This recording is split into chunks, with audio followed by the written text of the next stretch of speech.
Hello, everyone, and welcome back to Flying Through the Helicopter Flying Handbook. It's been a long journey, but we've finally arrived at the last chapter.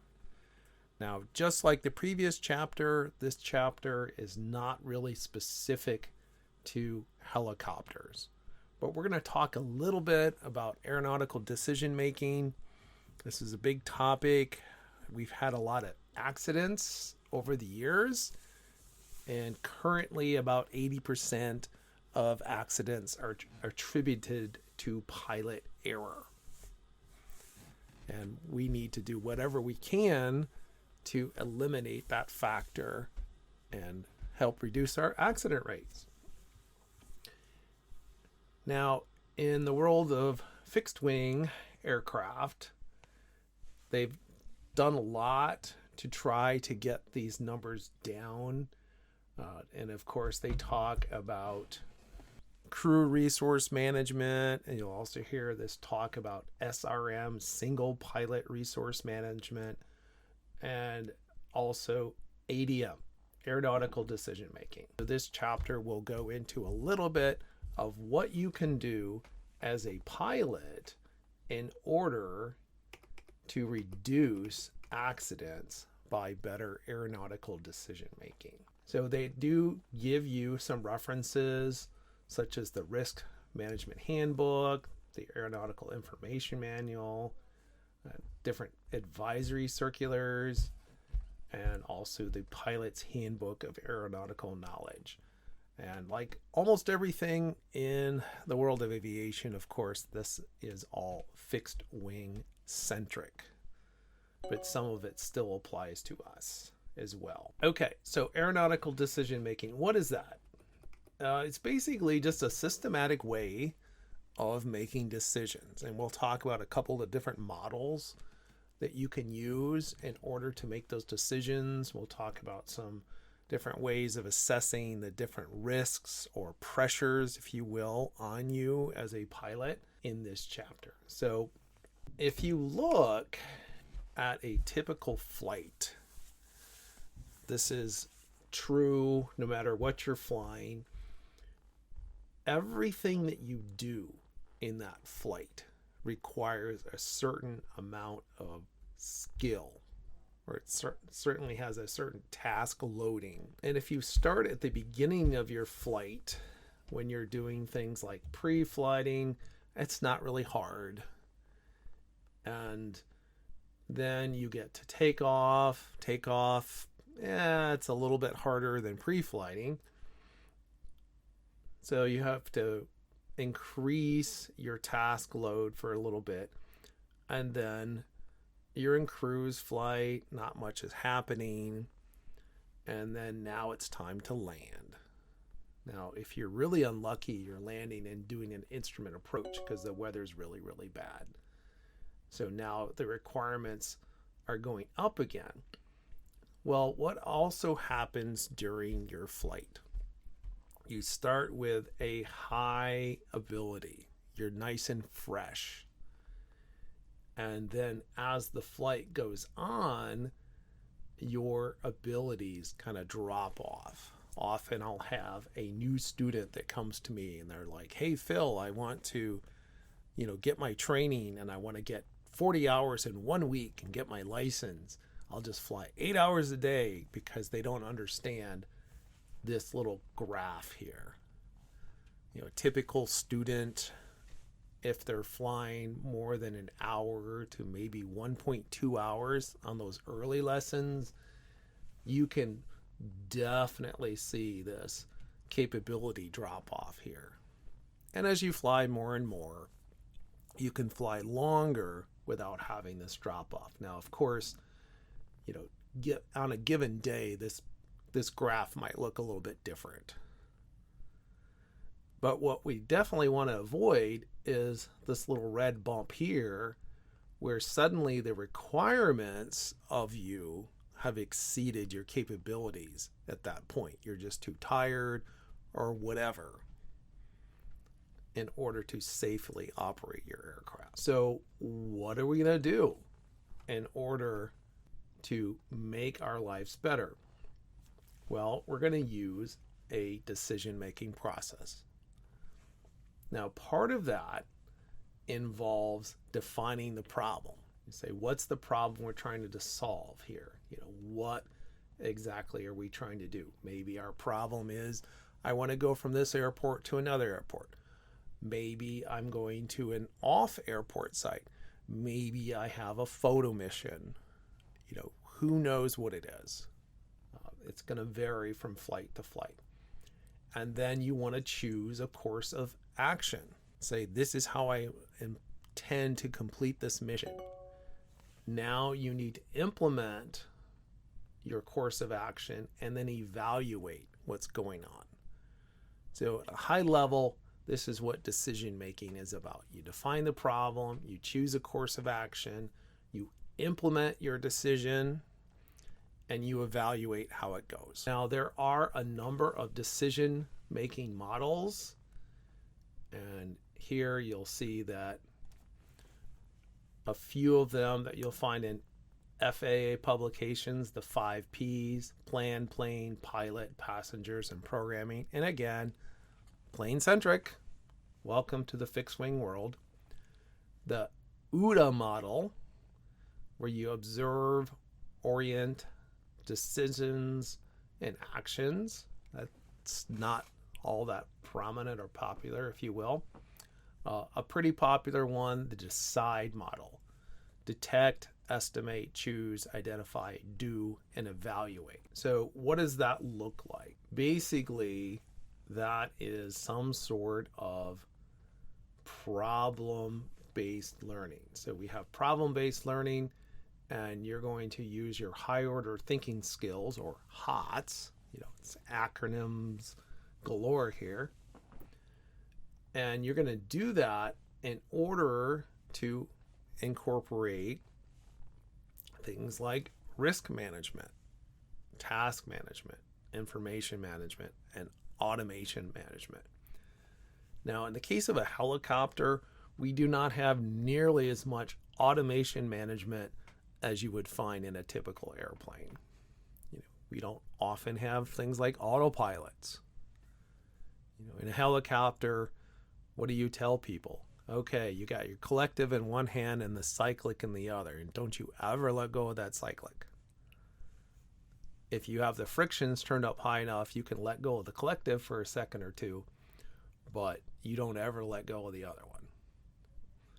Airplanes, they are a lot easier to fly. Once you get them up in the air, you can just kind of relax a little bit if you have it trimmed out, and helicopters, not as much. So when it comes to looking at your situation, you need to make a self-assessment. You as the pilot have to say, hey, should I be making this flight right now? And if there's ever any question, the answer is no. Don't fall into the trap of, well, somebody else made that flight, or somebody else said I should be, able to make this flight. Forget them. Would you rather, be alive and not have a mangled aircraft, or impress people that you probably don't really even care about all that much? So you need to decide, am I ready for flight? And there's a couple of different models out there. We'll discuss those here in a bit. One of them is the I'm safe checklist. Are you at all ill? Are you not feeling well? Are you taking medications that might affect your flight? Are you stressed out? Are things happening at work? Maybe some relationship issues, financial constraints. I don't know how many times I've had students come to me and they were so worried about the money that they were spending in their flight training that they were having a hard time with the flight training because they were always trying to rush everything. I actually had someone recently that thought they could become a flight instructor after 2 hours of training. Yes, they actually thought that. And They were a little bit surprised when they found out that, yeah, it's going to take a lot more than 2 hours of flight training in order to become a flight instructor. Alcohol. Have you been drinking in the last 8 hours? If in that case you're not even legal. What about in the last day? Did you drink a lot in the last day? Are you maybe still a little bit drunk, or are you hungover? Fatigue. Are you tired? Did you get any good rest? And E, here they say emotion. I've also seen people use eat. Did you eat? Are you hangry? If you haven't been eating like you should, that can affect your emotions, and it can affect you in other ways as well. So that's a very popular checklist. Another checklist that we have is PAVE. It starts with the pilot. Is the pilot physically and emotionally ready? Do they have the appropriate flight experience, recency, currency, etc.? What about the aircraft? Is it airworthy? Do you have enough fuel? Can you take enough fuel? Can it hold all your passengers? Maybe they're a little bigger than they should be. Do you have enough power? The environment. What's the weather like? Is it really windy? Are there super low clouds? Now, of course, as a helicopter pilot, we don't worry about the weather to the same extent that airplane pilots do. I've had many a great lesson when it was 300 overcast and a couple miles visibility, which is not something you're going to find in the case of a fixed wing student. And then finally, external pressures. Do you have a bunch of passengers that are pushing you to make this flight? Do you have peer pressure? You're going to lose your job if you don't take this flight. Things like that. So that's the PAVE model. Single pilot resource management. This is sort of the carryover from crew resource management that you find in the airlines. Often as a helicopter pilot, you don't have another helicopter pilot. It's just you. Now, that's not saying that you can't use your passengers as a resource. Depending on the situation, you might be able to use a passenger to like hand you something, or to, talk on the radio if they're able, for example, or at least listen to the weather, perhaps. Single pilot resource management is another thing that we talk about a little bit. And again, it's a little bit harder with a helicopter because there's a lot more stuff that you have to do. You have to be much more attentive. It's like riding a motorcycle versus driving a car. You ride a motorcycle, you have to be aware of your environment all the time. You have to be looking for debris on the road. You have to worry about other traffic because they might not see you. Same thing is true with a helicopter versus an airplane. You can't just, put on the autopilot and sit back and relax. So in order to help you out, one of the things that you can do is to be more familiar with your rotorcraft flight manual. Make sure you know what your emergency procedures are. In the case of a normal flight, when I'm doing instruction, we have the checklist out. We do all of our pre-flight with a checklist, and then we do all of our startup with a checklist, and then the checklist says put the checklist away, and we don't touch it again until we land. So we're looking at risk and what are the different risk elements. And here is where we have models like PAVE. We have the pilot fit to fly. Are they well trained? Are they current? The aircraft. Will the aircraft be within its limits? Again, is it legal to fly? Has it had its inspections, etc.? The environment, things like weather. and then we have external pressures. So this is the PAVE model. Some other models we have the 3 Ps, where we perceive, and then we process, and then we perform. And then we perceive, what's going on now. We process that, come up with a plan, and then we perform the plan. That's the 3P model. Talking about fatigue, what are some warning signs that you might be experiencing fatigue? Is your vision getting a little bit wonky? Is your head bobbing? Are you yawning a lot? Are you having a hard time with your short-term memory? Are you having a hard time keeping your mind on task? Are you messing up things that you don't normally mess up? Are you just not controlling the aircraft like you normally would? These are all signs that you're tired. What are some countermeasures to fatigue? Well, you could sleep at night. That's number one. If you can't do that for some reason, you can take some longer naps. Good luck with that. I know most people have a hard time napping in the middle of the day. I certainly do. You can try to take some power naps. That might make you better for at least a few hours. Eat better.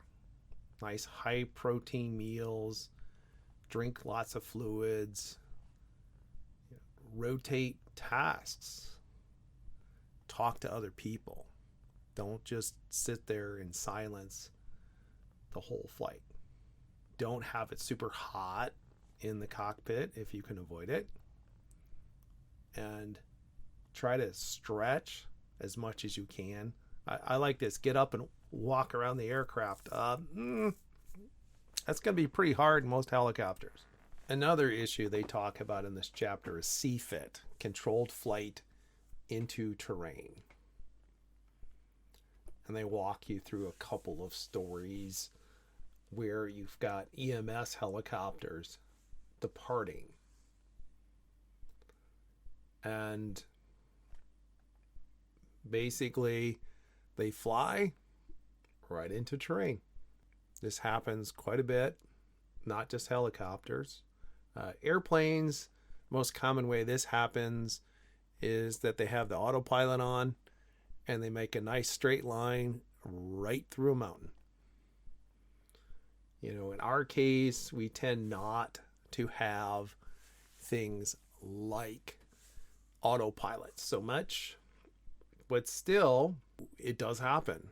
Recently there was a very prominent person that died in what was essentially a CFIT accident, where a pilot was pressured to take a flight that he shouldn't have taken. And of course, one of the advantages that we have over airplanes is that we can actually slow down and come to a hover. But that's not what happened in that case.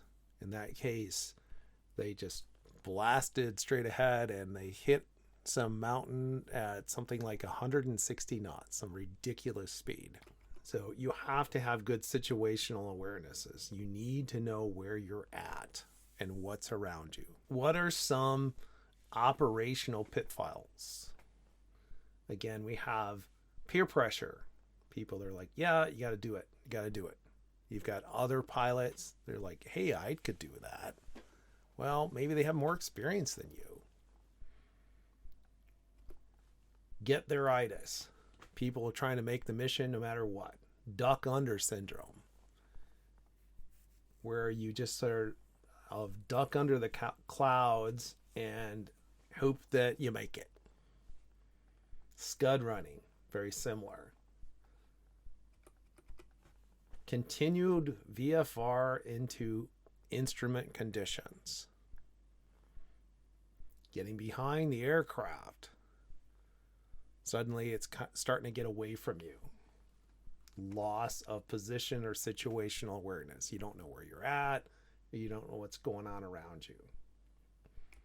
Not having enough fuel. We don't need much for fuel reserves in a helicopter.